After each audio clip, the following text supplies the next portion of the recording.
but I just kind of want to give you a little bit of background of where we're at. I want to kind of open up and invite you into a little bit of the stories of the characters. It's important that you understand the characters of this story so that you would really grab a hold of the concept that we're talking about. We're talking about favor. We're talking about the favor of the Lord. And let me just give you my title. And the title of this message is, let's just call it, All Things in Your Favor. And it's interesting what's happening in the book of Ruth. So first, let me talk about the characters. This is happening in the time of Judges. So the book just right before Ruth is the book of Judges. And this is before Kings. We just kind of came out of the Joshua phase, that leadership, that pioneer, that priest, prophet, teacher. Like Moses was like the fivefold ministry wrapped up in one. Joshua was the fivefold ministry plus a sergeant in arms. He was a military guy. But then they started moving into this season of deliverers. Deborah, Samson, Gideon, all these people in the book of Judges. Do some homework and go read that. It's a fascinating book. It's where we get the story of Gideon and the 300, where God started performing miracles. All this time, the people are crying out for a king, but that wasn't the season yet. That right there, them crying out for a king, is very significant in the story of Ruth, and I'll tell you why in just a little bit. And so we fast forward into Ruth, and right now we come on the scene, and there is a famine or recession happening. There's a character named Naomi, and she's married to a man named Elimelech, and they have two sons, Mahlon and Chilion. And there's a famine in Bethlehem. There's a famine in Israel. And so they're going to the next best town. They want to get out of that, and they want to cruise out of there and kind of take cover. Anybody ever want to just kind of get out of America during recessions sometimes? Just like, let's just go to Hawaii and live on the beach because I don't need to pay to live on the beach. But yeah, that's just me. And so they went to Moab. They went to this place called Moab. And they lived there, and they started to live there and prosper there. And after about 10 years, Elimelech dies. Naomi's husband dies suddenly. Maybe he's an old man. The story doesn't really tell. All the more, that is strike number one, a loss. Strike number one for Naomi. And then so after the father dies, then Mahlon and Chilion feel released to go marry and take wives from Moab. And so they marry two daughters of Moab. One's name was Orpah, and the other was Ruth. Are you following me? So this is where Ruth and Orpah come on the scene. Some odd time goes by, and then Mahlon and Chilion die. A lot of death. This is the second blow to Naomi, right? This story starts with a lot about Naomi, but you're gonna see the matchup in just a moment about where Ruth comes into play here and what her significance actually is. And so Naomi, who has lost her husband, and she's lost her two sons, and now she's left with her two daughters-in-law, whom she loves, just like a good mother-in-law. I mean, she really has a strong relationship with them. So they decide to go back to Bethlehem. They decide to say, hey, let's get out of here and go back to Bethlehem. Halfway on the journey, or maybe just before the journey, she says, wait, that's not fair. Why don't you guys go back to your mother's house and your father's house and whatever you have? Orpah ended up going back. She said, thank you for releasing me. She went back. But then Ruth, just this oddball, this person that had a different kind of faith, this lady that had a different kind of connection. And I don't know necessarily what her emotional or spiritual needs were, but somehow she saw it fit to attach herself to this lady named Naomi, that her life is actually spiraling downward. I like to jump into Orpah's spot, and I would imagine Orpah was like, thank God you're releasing me, because everything that you touch dies. We're living in a famine. Your family's going away. How many know that sometimes you just need to walk away from too much? Anybody ever feel like that? You're like, man, this is too much. And I know that I know many of you have felt like that, like, God, this is too much. But I love Ruth because this one, there's something about her. She has the faith to stick with it. Anybody in this room have the faith to stick with it? No matter come hell or high water, no matter what the challenge is, you're committed. So God's already seeing on Ruth faithfulness and commitment. And so through all the pain and loss, somehow Ruth is impressed with Naomi. And she thought to herself, well, I thank you for releasing me. I can go back to the past, or I can go into the future. I don't know what either holds, but the future looks better than the past. I would encourage you and everybody in here, and I want to encourage you, always look for the future. The past is very familiar. It's always a safe place. If something goes wrong in a relationship, yes, we can always go home. We can always go to mama's house or grandma's house or dad's house. But there's something about how God built you to move forward into the future, because what God has for you is only in the future. The past is the past. The past is done. You can't redig it up. And those who get in the habit of redigging up the past, just a whole bunch of other stuff starts happening to you that's just unnecessary. Your wounds become self-inflicted, if I can just say that. And so you don't need to be dealing with the past. Look at the past for what it is. Leave it there. Recognize it. Thank the past. Say, thank you, past, but I'm moving forward. So here we jump into chapter 2. Just so you know, and a part of a little bit more of the setup, Naomi represents the Old Testament. She represents, as a symbol, she represents the former ways that they came to God. She represents the last generation, how they wandered in the desert, and when they needed God, God provided for them. When they were cold, he gave them a pillar of fire by day. When they needed shade from the sun, he gave them a cloud. When they were hungry, he gave them manna and quail. God provided for them. And so maybe, and we kind of see this in the characteristic of Naomi, she just had this longevity. She just had this stick-to-itiveness. She just had this grit that says, I know I'm going through this, but I just need to keep moving, because her generation taught her to keep moving, no matter what God is going to provide. Somebody shout, God's got me. Ruth represents the New Testament. She represents us, the New Testament church, as following the ways of Christ. And so what you see here and what the church is supposed to do and what you and I are supposed to do is we're supposed to take from the Old Testament. This is the good past that we take from. We take from the Old Testament the traditions of how they worshiped. We take from the Old Testament the traditions of how they sacrificed. And a lot of what you hear up here when we do generosity or songs that we're singing about, a lot of that is Old Testament. So we worship according to how they worshipped Yahweh, how they worshipped Jehovah, the name that was so sacred they couldn't even say it. So the scriptures actually created and made up a few names for us to say, like Lord Almighty. But the word Yahweh, it almost sounds like breath. They wouldn't even say it. His name was so holy. And so Ruth represents going forward, attaching herself to Naomi. Ruth represents the New Testament church walking into its destiny with favor. Somebody shout favor.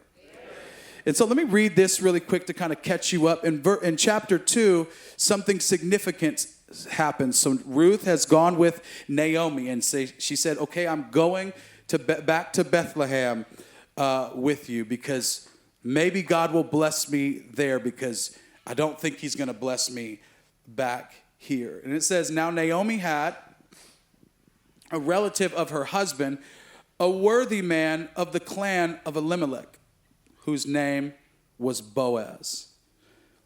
And Ruth, the Moabitess, said to Naomi, let me go to the field and glean among the ears of grain after him, in whose sight I shall find favor. Somebody shout favor. And she said to her, go, my daughter. So she set out and went and gleaned in the field after the reapers. And she happened to come to the part of the field belonging to Boaz, who was of the clan of Elimelech. And behold, Boaz came from Bethlehem. And he said to the reapers, the Lord be with you. And they answered, the Lord bless you. Then Boaz said to his young man, who was in charge of the reapers? Whose young woman is this? He's asking a question. Who's that lady? Who's that out there in the field? And the servant who was in charge of the reapers answered, she is the young Moabite woman who came back with Naomi. So you got to understand right here that Naomi is known. This is Naomi's family, which is interesting. She's actually walking into her family estate, this field.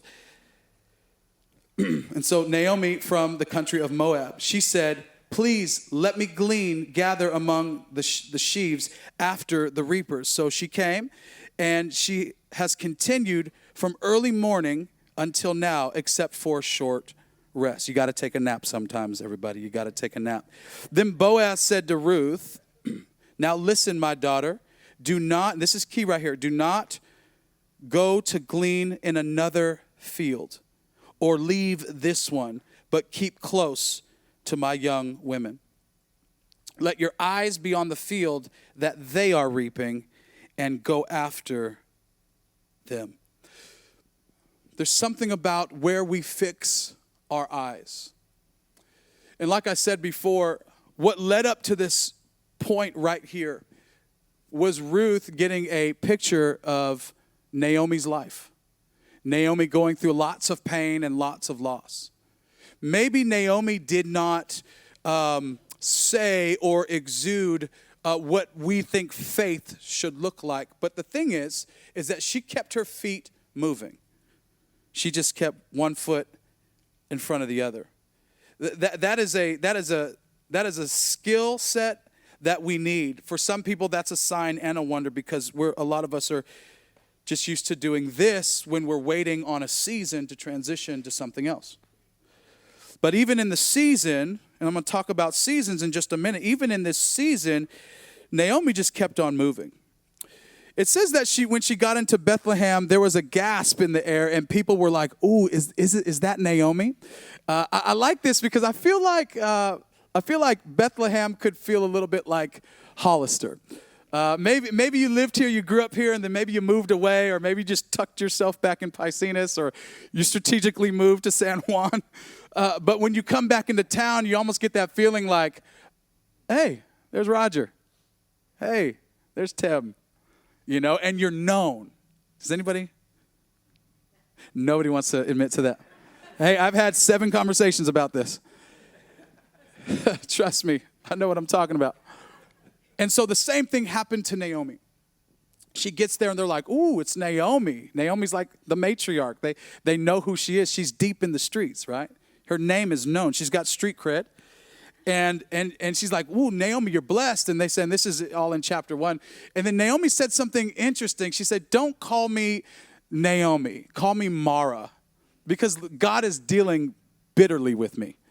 Like, she basically rolls up and is like, God hates me. Anybody ever said that to themselves? Man, God must really hate me.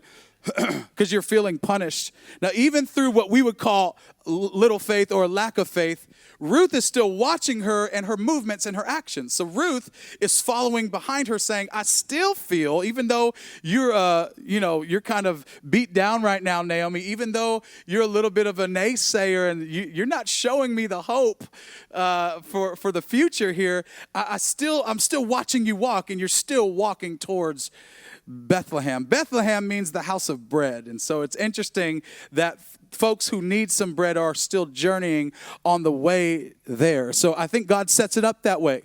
That what you need, God's directing you and leading you to. So they're on their way to the house of bread while they're starving for bread because the famine is still hitting everywhere. So they find themselves on the scene. And Ruth has to determine in herself right here to be somebody who's either going to be like Naomi and kind of become a storm watcher, or somebody who's watching the blessing. See, some of us, and maybe you can identify with this, some of us watch storms. Have you ever said to yourself, let me find my audience here. Anybody ever said, oh, perfect. When something bad happens, perfect. Yeah. Nah, I knew it. I knew it. I knew it. Like you were prophetic in that moment. Like something happened. That thing that came that you didn't want. That bill that wasn't paid, or something you forgot, or whatever. It's like, I knew it. I knew it. I'm a prophet. I knew it. I knew it. And God's saying, like, hey, don't just be a storm watcher. Don't focus on the storm. Focus on the blessing. And so you have Naomi, who's kind of focusing on the storm, but still Ruth has her wherewithal to understand, I'm looking for a blessing. And see, the problem is with the tension in the text here, and the problem is here is when you become a storm watcher, you're typically running the opposite direction of favor. When you become a storm watcher, you guys ever seen those storm chasers? I love watching that. People, they are nuts. I am so impressed with them, but they are lunatics. What is wrong? They need their own ministry. People, if anybody's called, like, I would hate to send you to Kansas and watch these tornado guys. I mean, outrigger trucks. Like, they get the tightest trucks and build it up like bug out trucks, and they go chasing storms with cameras. Really interesting. And so, but what they're doing, while they're chasing a storm, they're getting closer to the turmoil. They're getting closer to the pain. They're getting closer to the loss. But the favor and the blessing is the opposite direction. And so we need to focus on the blessing and not the storm. And if our attention is always on the coming storm, are we able to recognize the blessing when it comes? So this is what's happening here. And they're recognizing Ruth. I don't really know if Ruth really recognizes what happened to her. But she says, all I know is I'm here, we're in Bethlehem now, and I need to do something. How many of us feel like that sometimes, where you're in a season and you don't really see God's provision, and then you just start doing something? Like for men, like we have to do stuff. Like we want to make this provision happen. We want to provide and make sure that our family, yes, and all that's right. And the Bible even says a man that doesn't work is not worthy, all that stuff. But it's like, hey, at some point you still have to understand that God is your provider. Like, you don't produce, men, we don't produce our own favor. I don't care how much you hustle, how many deals you strike. We don't produce our own favor. You might think that was the work of your hand, but God 15 years ago, or whenever you were born, already saw that day. He saw the deals that you would make. He saw the networking that you would do. He saw the people that would come into your life. He saw the businesses you would own, the churches you would pastor. He saw all that. And so it's not upon us to think in that way that, I manufactured this and made this up. We've got to understand that favor is already been attached to us because God is attaching his favor to purpose. He watches over his word to perform it. Now we have Ruth here, and she said this again. I want to say this scripture, chapter 2, verse 3, I believe, verse 2. It says, and Ruth the Moabitess says, let me go to the field and glean among the ears of grain after him, whose sight I shall find favor. So Ruth knows something right now. She is actually looking for favor. She's looking for favor. And Ruth is she's just happy to be here. Like I said before, she's like, I can either go back to Moab or I can go to Bethlehem. But what Ruth recognized and what God is saying to maybe even many of us, like God knew and he caused Ruth to understand, like, hey, I'm a nobody back in Moab. Moab was a place that was full of idolatry. It was pagan. They weren't worshiping God. And Ruth actually said to Naomi, she said, no, I'm coming with you. In that point of decision, she said, I'm coming with you. Where you go, I'm going to go. Where you live, I'm going to live. Your God's going to be my God. Your people are going to be my people. And sometimes, even when you're stepping into a new church, even when you're coming to the faith, that's actually what new converts actually need to say. They don't know my God yet. They don't know God like we know God yet. But you got to give them credit because they're actually saying, hey, your people are going to be my people. Gateway Hollister. Your people are going to be my people.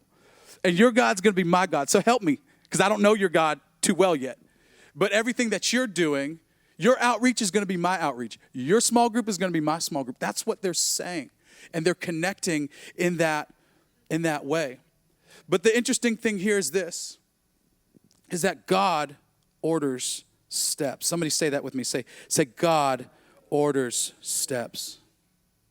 Seasons, I was thinking about seasons and steps. Seasons and steps. Mitch, can I use you for an illustration? Come on up here. Y'all give it up for Mitch. Is there any other Mitch? He said, who, me? Anybody else's name Mitch in here? Yeah, the other Mitch. I could have been talking. I'll get you next time. Okay, let's walk down here, right? I want you to verify. Go all the way down to the bottom. I want you to verify something for me. Seasons and steps, okay? Seasons. Seasons are kind of like these stairs. So would you say, look at these stairs right here. Would you say, and sorry, camera guys, I know you can't see me, but the steps aren't in the middle. It's got to be over here. You see the steps, right? They look the same size. Yeah. So these steps are all exactly the same dimensions. Exactly the same dimensions. Give or take, this might narrow in, but from top to bottom, they're the same dimensions. And roughly from side to side, they're the same dimensions. So can you stand right here on this one? Right? And can you walk? Let's walk together, right? How many paces? A couple paces. Put my arm around you so we don't fall. So that was the same. We arrived at the same time. So stay right there when I'm going to ask you to do something in just a second. So we have, stay right there. So we have seasons. And God doesn't order your season. He orders your steps. He said in Ecclesiastes 3, he said that for every time, for everything under the sun, there is a season. When he created the earth at creation, he already set 4 seasons in motion. He already set the world in rotation. We don't have to ask the world to turn or to spin. We don't have to ask summer to come. We don't have to ask winter to come. And so that's how farmers operate. They just know. They don't have to ask, is it going to be spring this year? Is there going to be a harvest season? So God doesn't order seasons. They're already ordered from the dawn of time. What he does order is your steps. And this is why he orders your steps. And this is why he has put favor on you. Because God wants you to live your life as a progression on levels. How many know back in school you went from grade to grade to grade to grade? You had levels. And on every grade, it's the same length of time. It's September or now August to June, right? Every grade is the same length of time, and your summer's the same length of time. And so just like we walk the paces, every season, which the steps represent, is a length of time, and they're typically the same. But go ahead and take a step up. Take your next step. There you go. And take another step. And take another step. You see, God orders your steps because he's trying to get you to another level. God knows your situation right now. He knows that you're feeling stuck in your season, but you don't have to be stuck in your season if you just allow God to order your steps. And the steps that he orders, you need to take the steps. Go down one more time and come back up. This is prophetic for you, Mitch, because you've been in some seasons and now you're just taking steps. Follow God's steps. And you're going up, and you're going up, and you're going up, and then you're at the top. And that's how we get to the top. And that's favor. Thank you, man. Y'all give it up for Mitch. And that's how we get to the top. I don't want success to be a bad word. You're designed for success. And this is why God gives you favor. Come on, somebody. Like, don't be shy. Like, don't think that God's not into blessing you. Like, I'm not going to preach to you heresy. I can't prophesy cars and buildings and stuff into your life. I'm not doing that. But he did say in Deuteronomy, he said, hey, you're going to reap from vineyards you didn't plant. You're going to live in houses fully furnished that you didn't buy. This is what the Lord said. This is what Moses is prophesying to the children of Israel. So Moses is basically like, y'all need to get ready to get your stuff. Because if you don't feel success, I said it like this. Me and my wife were talking like, sometimes you just need a win. Because we're built to win. Ben, y'all can come up here to make people sound like I'm get off soon. Play some anointed. Play some of that Rush music, that get off the stage Grammy music. Indiana Jones. You need a win. Somebody shout win. And so it's not heresy to say that God wants you to win. Why else would he put his favor on you? Why else would he put his favor on you? And so the rest of the story goes like this. This is a success story. And I believe God put this book in the Bible for us to take in these times of like, what the heck is going on in life? We're hearing about recession coming. Well, a recession doesn't scare me. Yes, we will be responsible. We will taper back. We'll cancel subscriptions. We'll do what we have to do. But we don't walk in fear. We're not scared of it. We're not scared of it. I get it. Like, bad time to have a truck and the gas prices go up. I'm like, man, I should have got my wife's car, the little baby Bronco. Cruise around with that. Get some better gas mileage. But you know, this too shall pass. You're going to either get used to it or it's going to come back. Whatever. We understand the cycles, but we don't live by what we see. We don't walk by sight. We walk by faith. And we can walk by faith because we have his favor. We were saved through favor. Did you know that? Grace. Favor is unmerited grace. It is what God uses to take us from here to there. Favor is unmerited. So we had favor from the beginning. He says we were saved by grace through, where my Sunday school's at. We were saved by grace through faith. Okay, so that tells us right there in 2 Corinthians that we already have favor. Now the thing that we need to do is make your mind up and walk in it. So this is why Paul said in Philippians chapter 4, because the whole book of Philippians is actually talking about mindset. The entire book is talking about mindset. He's talking about fixing your focus. You got to understand how to think, how to have the mind of Christ, because if you think wrong, you're going to live wrong. Because if you think wrong and you start living wrong, you're going to be a storm chaser and not a blessing dweller. Do I have anybody in this church that will shout amen to that? Don't be a storm chaser, be a blessing. Chase after the blessing. And don't let anybody tell you like, oh, you just want stuff. You're just chasing after the blessing. Excuse me. Yes, I am, because that's what God has for me. Don't be a Christian that won't follow the breadcrumbs that God is laying out for you. And so I want you to be like Ruth, because what happened in the story of Ruth is she's walking into this field that she didn't even know was hers in the first place. But God wanted to get it to her the right way, legally and honestly. She was married already into this field. So Boaz was like their relative of Elimelech. So it's actually in the family. And so and Boaz doesn't even know who this really is. He knows that she came with Naomi, so he says, oh, she's with Naomi, I'm going to bless her. So he actually sent his reapers to say, hey, when she's walking, she's just this poor little peasant girl from Moab. She's from the hood. She's from out there in the hood. Okay? This poor little girl from Moab. I want you to take care of her. While she's gleaning humbly in the corners, I want you to start dropping bundles of wheat. I just want you to start dropping bundles of wheat, because God said in Deuteronomy, you're going to reap in vineyards that you did not plant. You're going to harvest where you didn't plant. Long and short of it, Boaz gets to meet her. And God not only blesses her for her nourishment and for her physical needs, he blesses her emotionally. He blesses her in her heart. He blesses her from the pain because she just lost her husband too. And so God allowed love to awaken once again for her. I wonder in here today if there are people that there's just been so much pain.